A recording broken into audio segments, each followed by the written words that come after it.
Біз 6 күн бойы балаға сөз тыңдатудың ең маңызды құпиясының бірі баламен алдын ала келісім жасау екендігін неше түрлі жолмен түсіндіріп, қайта-қайта еске салып отырдық. Ал сіз бұл құпияны сынап көрдіңіз бе? Лүпіл басып арнаға тіркеліңіз.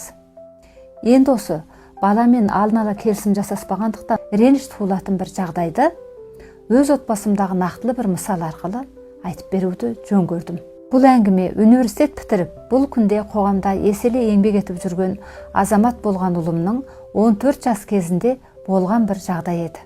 Бір жексенбіде таңғы асты ішіп болғаннан кейін ұлым есікке қарай беттеді. Сол кезде мен ұлыма қарап, "Қайда барасың?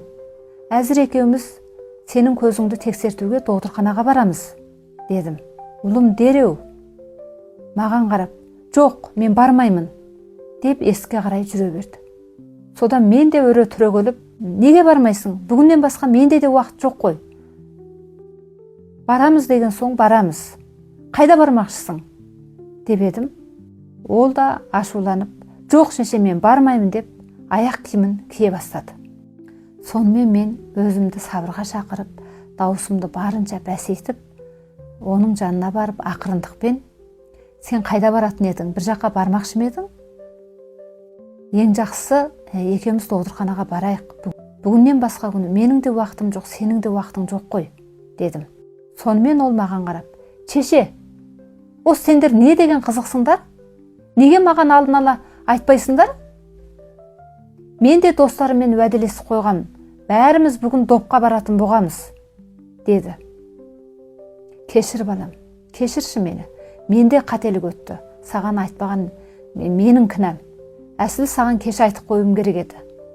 Кешіре ғой. Енді өзің қарашы, енді бүгіннен басқа күні менде де уақыт жоқ. Шешеңнің қарбалас екенін білесің. Енді достарыңа түстен кейін барам деп айтшы", деп сөйттім, жалынған бейнемен. Сонымен ол райынан қайтқандай болып, басын изеп, менің пікіріме қосылды. Міне сондықтан да баламен алдын ала келісім жасау деген бұл әдіс өте маңызды.